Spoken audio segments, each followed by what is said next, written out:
I'm revisiting that beautiful Sarabande of Bach from the French Suite No. 5, and I started to realize that the first thing I should do, or learners should do, is take away all the ornaments and just discern the melody line without the ornaments.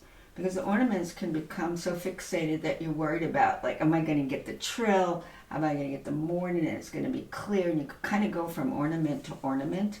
And instead of going from melodic phrases to phrases and sequences and answers and questions and sort of relationships between phrases. So like in the very first section, it's really good to just start with the right hand and play the melody and see if you could shape the line and discern again if there are sequences, if it's going higher and saying a similar thing, if it's pulling back, is it relaxing where it has gone up and then falls down. And I'm going to try to see if I can make the melody really beautiful.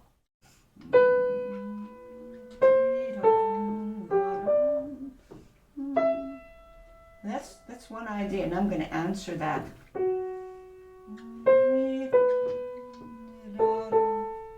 That's actually question and answer right there. Now he's going to go higher.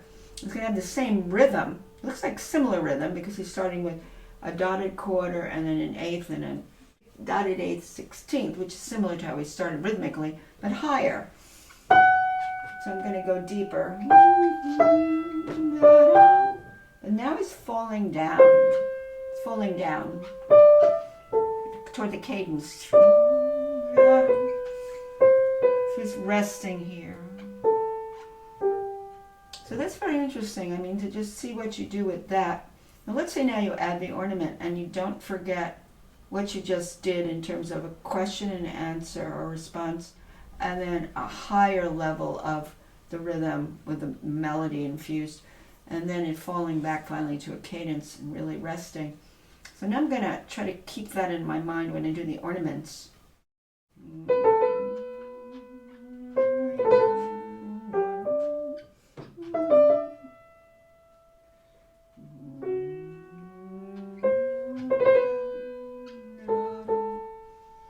That's going to be more.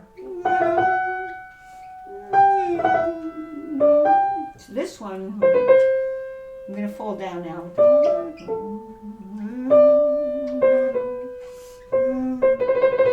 down. More of a transit through the melody with the ornaments, not the ornaments controlling the melody. Otherwise, you're really going to get crazy with these ornaments and go, I got to get the ornament. One other thing to point out here, and that's when you do the melody without the ornaments. When you go to long notes, you go from like a quicker note, like a quarter to a half, you have to delay your entry into, even if it's in fragment way, you have to delay, because otherwise it sounds like a quarter to a half or a dotted half sounds the same, and it really isn't, because if you play the violin, you know that. When you play the piano, you have to know that too. So when you go like,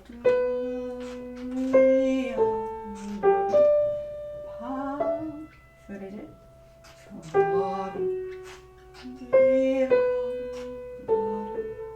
It's a little delay.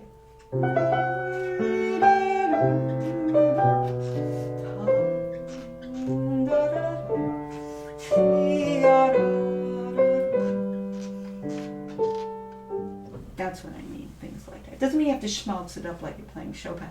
But you might want to use not only a little delay, but do dynamic shifts. You might want to dip a note that's a longer note than preceding faster note value. There's different techniques of doing that or combining them. As far as the left hand, it's an interesting line. Fortunately, I see no ornaments in the left hand. So the left hand kind of has a figured bass, a ground bass, has a little tenor voice. It's very harmonic. It does have little places where it's rolling up while there's a long note in the right hand.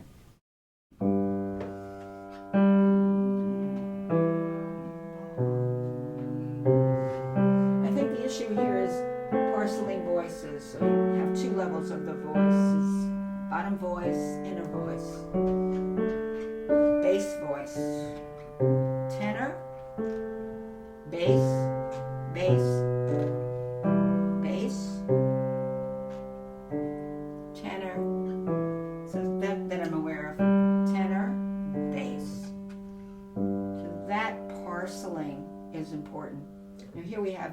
higher bass, tenor, tenor, bass,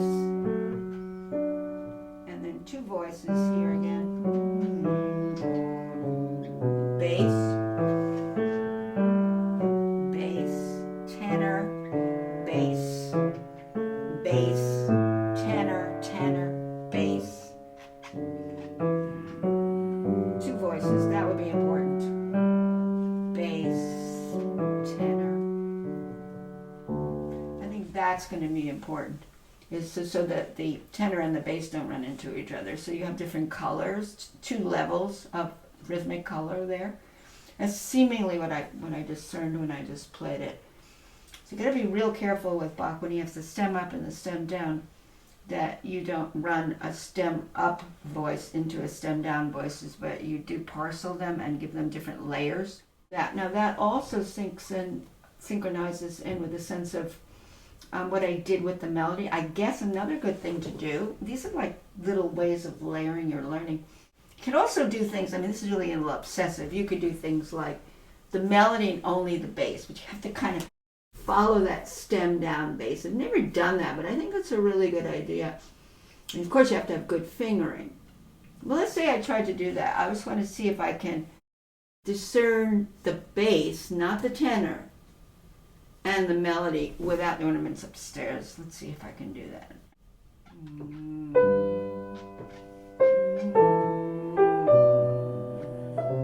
There it is.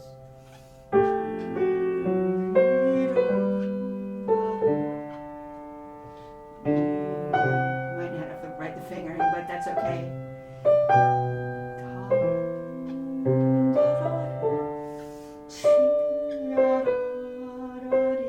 See? Because that G there was a tenor voice, so I took away that. Now bass.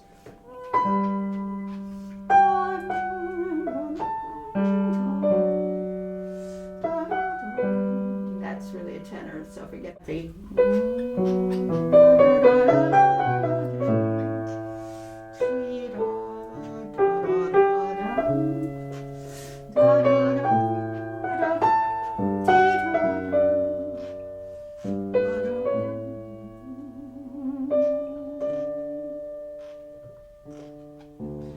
More or less is it. I got a little stuck when I saw the stem up and the stem down and measure 8, 9, 10, 11. But it gives you an idea. I'm not sure I would do the tenor voice with that melody. That's good enough.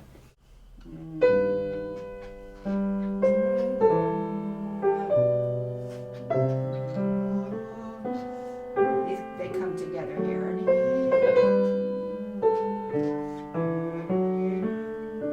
Bass. Tenor. Oh, I said I was just going to do the melody. You got to take that away.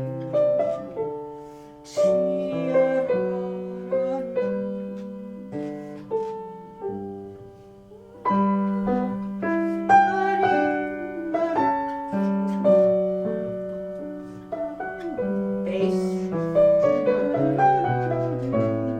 Tenor. Bass. Bass. Tenor. Bass. Oops, I said I wasn't going to do the ornaments, but I did. So what he has here, that's tenor, bass. So you can see, you can make a difference, and you can dip your tenor and then you can bring out more bass. So I think that's important. So I didn't promise myself I wasn't going to do the ornaments while I did the two lower voices, but anyway, I got seduced by the ornaments. And now I feel like I have a better idea, and I should have done this today when I was reviewing this piece, because come back to a piece, you start playing it with all the ornaments and everything, it's kind of like you haven't gone through that process again of how the melody is strung without the ornaments. But the ornaments decorate the melody, really. Okay, so now I'm going to put everything together. Now that I know what the melody is doing, I'm going to try to not let the ornaments like suck up all of my energy. Inner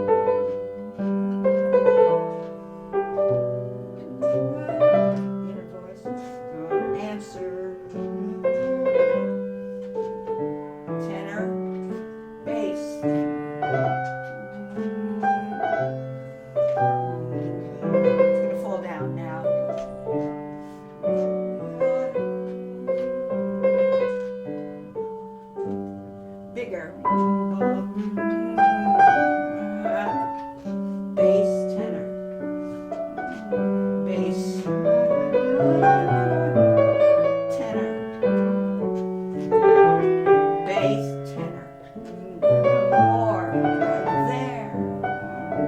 Coming to a cadence.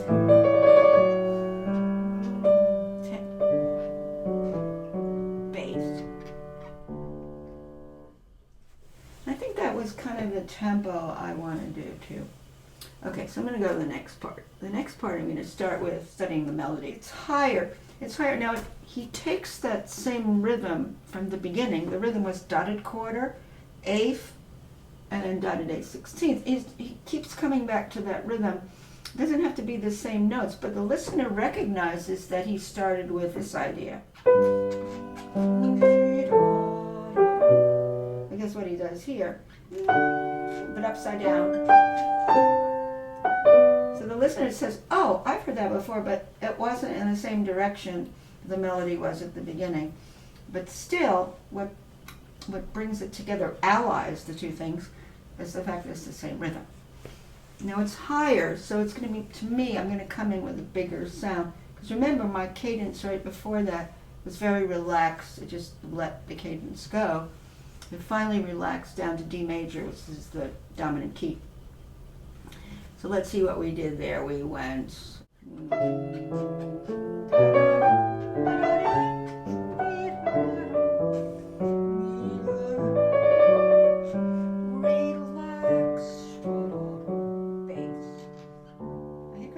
Rhythm is the beginning, but I'm just going to do the melody.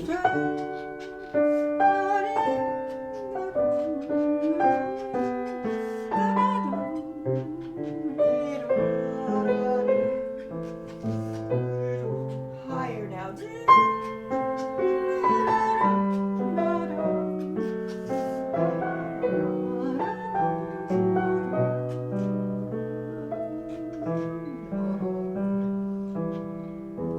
See that just doing that really clarifies the shape of this line without getting all cluttered up with the ornaments. Where are the cadences? Is the rhythm coming back in the beginning? Is it higher? I would have had context, because the more context you have when you practice, the better player you're going to be.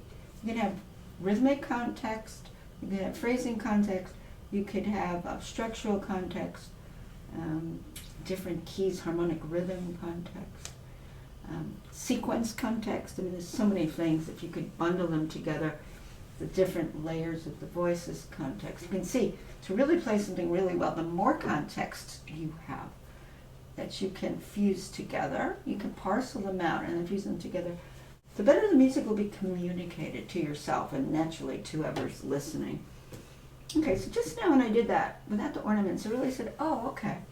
And then I said to myself, too, bass, bass, bass. It's a different voice. Bass, bass, bass, bass. It's a different voice. Bass on the bottom. Bass, tenor, bass, bass, tenor, bass, tenor.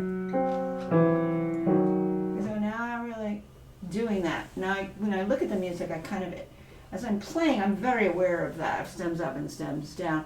But sort of spending a little time separating your hands and doing that really is important, I think, into your learning process.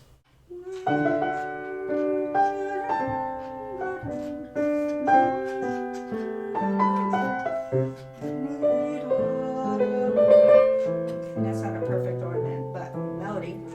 Higher.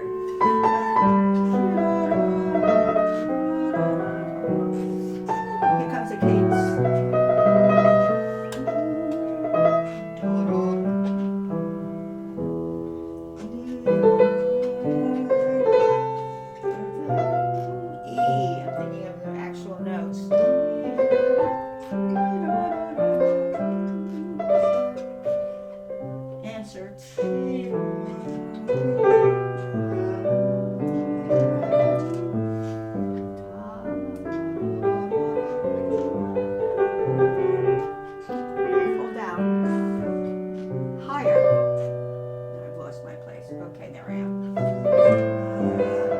Now to intensify.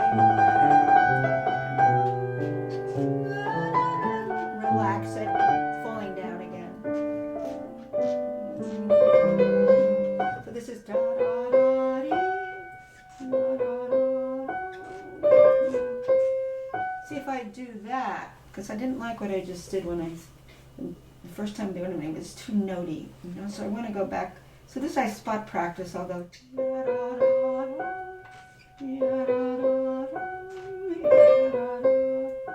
So now I just let the ornament roll through the melody instead of the reverse, the melody roll through the ornament. It's the ornament is decorating the melody. So first maybe go.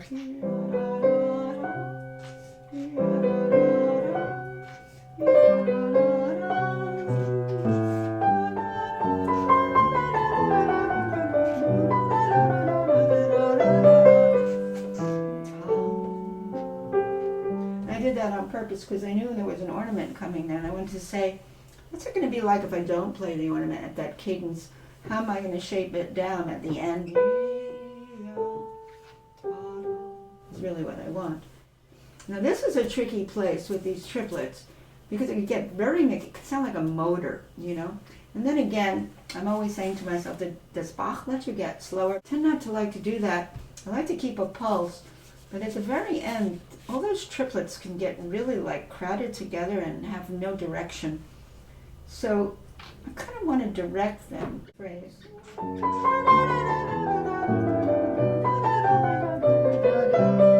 It's pretty good. Inner voice, bass voice. You can see you could play around with that. Because those triplets are too beautiful to just let them roll out like little bullets. And kind of round them out and have them go somewhere in terms of the harmonic rhythm in the left hand too. There's interesting things going on with the left hand. It has parallel thirds.